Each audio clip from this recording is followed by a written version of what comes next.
किसी भी कुंडली के लिए उसका प्रथम भाव और लग्नेश का प्लेसमेंट अपने आप में सबसे ज्यादा महत्वपूर्ण होता है, क्योंकि अकेले लग्नेश की स्थिति किसी कुंडली की स्थिति बताने के लिए पर्याप्त होती है। अगर लग्नेश किसी कुंडली में मजबूत स्थिति में बैठा है तो आप मान सकते हैं कि कुंडली में बनने वाले छोटे बड़े हर राजयोग का फल जातक को मिलेगा। कुंडली की स्ट्रेंथ अपने आप में बहुत ज्यादा बढ़ जाएगी। वहीं अगर लग्नेश किसी कुंडली में पीड़ित अवस्था में बैठा है तो कुंडली में बनने वाले बड़े बड़े योगों का फल भी जरूरी नहीं कि जातक को मिले। कुंडली की स्ट्रेंथ अपने आप में बहुत ज्यादा कम हो जाएगी। तो ऐसे में लग्नेश कहां पर बैठा है ये बहुत ज्यादा महत्वपूर्ण हो जाता है। और ये हो भी क्यों ना, क्योंकि हमारी कुंडली के 12 के 12 भाव हमारे अलावा बाकी की चीजों को भी इंडिकेट करते हैं। जैसे कि द्वितीय भाव जहां हमारी वाणी का है वहीं पर द्वितीय भाव हमारी फैमिली को भी इंडिकेट करता है। चतुर्थ भाव जहां हमारे सुख का, हमारे विचारों का है, वहीं चतुर्थ भाव हमारी माता को भी इंडिकेट करता है। दसम भाव जहां हमारे प्रोफेशन का है वहीं दसम भाव हमारे पिता को भी इंडिकेट करता है। ऐसे में केवल और केवल प्रथम भाव ही एक ऐसा भाव है जो शुद्ध रूप से किसी जातक के बारे में बताता है।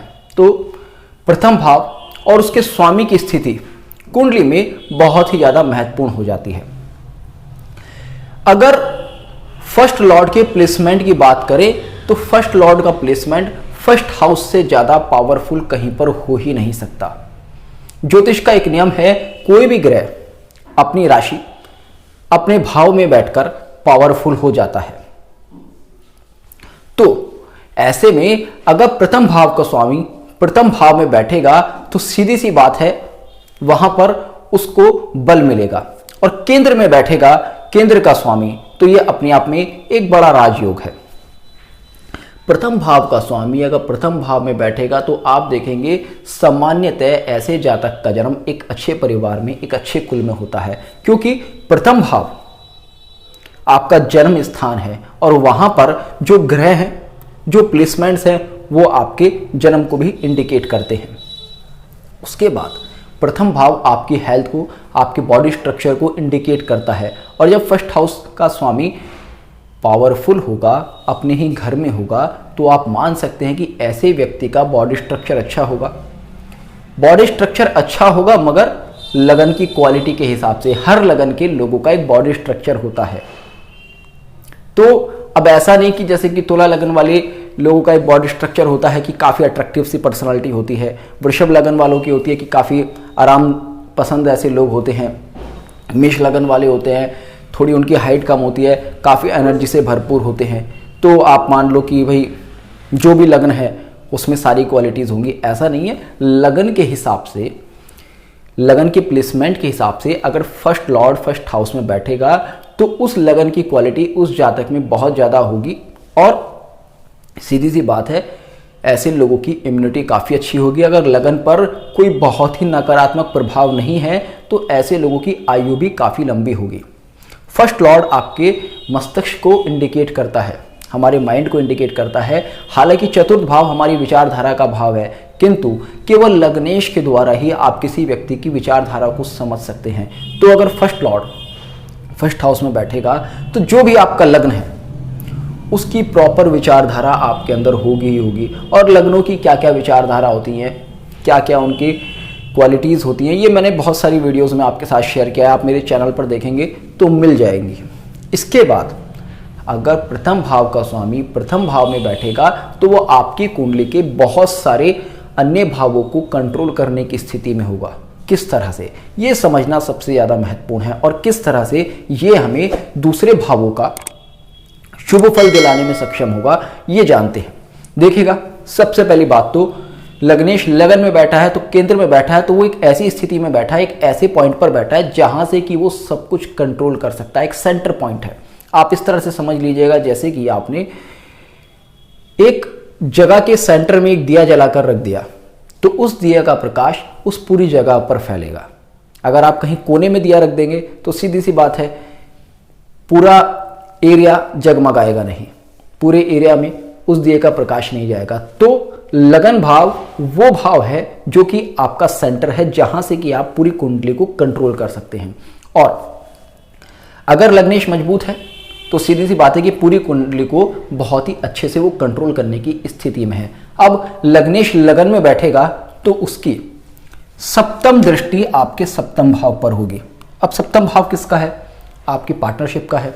तो यहां पर आप कह सकते हैं कि ऐसा जातक अपनी पार्टनरशिप और उससे रिलेटेड मैटर्स को बहुत ही अच्छे से हैंडल करने में सक्षम होगा। लग्नेश की सप्तम दृष्टि सप्तम भाव पर होगी तो ऐसा व्यक्ति बहुत ही जल्दी विवाह कर लेगा। ऐसा भी अक्सर देखा गया है अगर लग्न भाव में लग्नेश हो तो, क्योंकि उसकी सप्तम दृष्टि सप्तम भाव पर होती है। और जब कोई ग्रह पावरफुल होकर किसी भाव पर दृष्टि देता है तो उस दृष्टि से उस भाव के कारक भी बढ़ जाते हैं। जैसे कि लगन में बैठकर लग्नेश सप्तम भाव पर दृष्टि डालेगा तो सप्तम भाव को काफी बूस्ट मिल जाएगा। तो सप्तम भाव किसका है? आपके स्पाउस का है। तो यहां पर बहुत ज्यादा पॉसिबिलिटीज हो जाती है कि आपको आपके स्पाउस से जल्दी मिलना हो जाए, आपकी शादी एक अच्छी हो, आपका स्पाउस काफी अच्छा हो। क्यों? क्योंकि वहां पर आप उन चीजों को कंट्रोल करने की स्थिति में हैं। जब भी किसी व्यक्ति का लग्नेश लगन में बैठे तो आप देखेंगे ऐसे लोग, हम मानते हैं कि सब कुछ प्रीडेस्टाइंड है, मगर ऐसे लोग अपने एफर्ट से, अपने प्रयासों से बहुत कुछ अपनी लाइफ में कंट्रोल करने की स्थिति में होते हैं। तो वे वहां पर अपनी पार्टनरशिप, अपने मैरिड लाइफ के रिलेटेड इश्यूज को कंट्रोल करने की स्थिति में होंगे। और क्योंकि लगन में बैठे हुए ग्रह की आपके पंचम और आपके नवम भाव पर भी दृष्टि होगी नाड़ी ज्योतिष के नियमों के हिसाब से। हालांकि पाराशरी के हिसाब से तो अलग अलग ग्रहों की अलग अलग दृष्टि होती है, किंतु नाड़ी ज्योतिष क्योंकि मानते हैं कि पंचम और नवम दृष्टि होती है सभी ग्रहों की, तो ऐसे में लग्नेश मजबूत है। और लग्नेश कुंडली का सबसे शुभ ग्रह होता है। लग्नेश की खासियत होती है जहां पर दृष्टि डालेगा वहां वृद्धि करेगा। तो पंचम भाव पर दृष्टि डालेगा, आपके एजुकेशनल मैटर्स में बहुत अच्छा करेगा। पंचम भाव आपकी संतान का भाव है, तो जैसा मैंने कहा जल्दी शादी होगी और हो सकता है जल्दी संतान भी हो जाए। नवम भाव पर दृष्टि होगी, मैंने आपको शुरू में कहा कि एक अच्छी फैमिली में ऐसे व्यक्ति को जन्म मिल सकता है। उसका रीजन क्या है? नवम भाव आपके पूर्वजों का भाव है, आपके उस परिवार को इंडिकेट करता है, आप उस कुल को इंडिकेट करता है जिसमें आप जन्म ले रहे हैं। तो लग्नेश चूंकि यहाँ पर मजबूत है और आपके नवम भाव पर भी दृष्टि डाल रहा है, तो यहाँ पर शो करता है कि आपकी पूर्व जन्म की अच्छी क्रियाओं की वजह से, अच्छे कर्मों की वजह से एक आपको अच्छे खासे परिवार में जन्म मिल रहा है। और काफ़ी आध्यात्मिक ऐसे लोग हो सकते हैं या काफ़ी अच्छे काम अपनी लाइफ में ये लोग कर सकते हैं जो कि इनके धर्म की वृद्धि करें। और उसके बाद क्योंकि नवम भाव आपकी हायर एजुकेशन का होता है, हाई एबिलिटीज़ का होता है, तो यहाँ पर आप हायर एजुकेशन के लिए जा सकते हैं, अपने आप में काफ़ी अच्छी एबिलिटीज़ अपनी लाइफ में अचीव कर सकते हैं। तो इस तरह से अगर लग्नेश स्ट्रांग है तो यहाँ पर आपको इस तरह के फायदे मिल सकते हैं। उसके बाद देखिएगा पाराशरी कहती है पंच महापुरुष योग, और लग्नेश अगर लगन में बैठेगा, अगर आपका लग्नेश मंगल है और लगन में बैठा है तो रोचक योग बनाएगा। बुध अगर आपका लग्नेश है तो भद्र योग बनाएगा। गुरु आपका लग्नेश है तो हंस योग बनाएगा। शुक्र आपका लग्नेश है तो मालवीय योग बनाएगा। शनि अगर आपका लग्नेश है तो शश योग बनाएगा। तो ऐसे में लग्नेश अगर लगन में बैठा है तो आपका जन्म किसी न किसी पंच महापुरुष योग में होगा ही होगा। और अगर मान लीजिएगा सिंह और कर्क लगन भी है आपका, तो निश्चित तौर पर, क्योंकि सिंह लगन अपने आप में एक रॉयल साइन है और लग्नेश सिंह लगन में जब लगन में बैठेगा तो आपको शारीरिक ऊर्जा से भर देगा। और चंद्र क्योंकि प्रजा का कारक ग्रह है, चंद्र भी अपने आप में एक रॉयल प्लेनेट है, तो वो भी कहीं ना कहीं आपको आपकी लाइफ में एक रॉयल्टी, एक अच्छा खासा स्टेटस देने में सक्षम होगा। लग्नेश का बहुत ज्यादा प्रभाव आपके शरीर के गठन और आपके शरीर में आने वाली बीमारियों पर भी आता है। तो लग्नेश मजबूत है तो यहां पर जैसे कि मैंने आपको बताया कि यहां पर इंसान कंट्रोल करने की स्थिति में होता है, तो यहां पर आपको ईश्वर की तरफ से एक एक्स्ट्रा चार्ज मिल रहा है, एक एक्स्ट्रा एबिलिटी मिल रही है कि आप अपनी लाइफ आने वाली प्रॉब्लम्स को हैंडल कर सकते हैं। किंतु लग्नेश जब लगन में बैठेगा तो यहां पर इसके नेगेटिव पॉइंट्स भी हैं। किस तरह के नेगेटिव पॉइंट्स हैं? देखिएगा, लग्नेश लगन में बैठा, जैसे कि मैंने आपको बताया कि यहां पर फ्री विल होती है, आप कंट्रोल कर सकते हैं। अब आप कर सकते हैं, जरूरी नहीं कि आप करें। अगर लग्नेश लगन में बैठा है तो इंसान ठीक है, फिजिकली स्ट्रांग है, अब एक इंसान सोच रहा है भाई मैं फिजिकली स्ट्रांग हूँ, मैं बीमार तो कभी पड़ता नहीं हूँ, तो ठीक है खूब खाओ, बिस्तर पर पड़े रहो, क्या ज़रूरत पड़ी है वर्कआउट करने की, क्या ज़रूरत पड़ रही है डाइटिंग करने की। तो ऐसे में क्या होगा, वो इंसान मोटा हो जाएगा। मोटा होने के बाद उसका कोलेस्ट्रॉल लेवल बढ़ेगा, कोलेस्ट्रॉल बढ़ने से उसको शुगर बढ़ सकता है, हार्ट प्रॉब्लम्स हो सकती हैं। तो इस तरह की स्थिति अक्सर जब कोई ग्रह लगन में या लग्नेश लगन में बैठा हो तो ऐसे लोगों के साथ देखी गई है। ये लोग इतने आराम में आ जाते हैं, कई बार इतना ज़्यादा इनको कंफर्ट मिल जाता है अपनी लाइफ में कि ये बहुत ज़्यादा लेज़ी हो जाते हैं या फिर बहुत ज़्यादा बस आराम पसंद हो गए। अब तो हो ही रहा है सब कुछ, जब सब कुछ पका पकाया मिल रहा है तो क्यों करना है। तो यहाँ पर इन लोगों को ये सावधानी बरतनी है।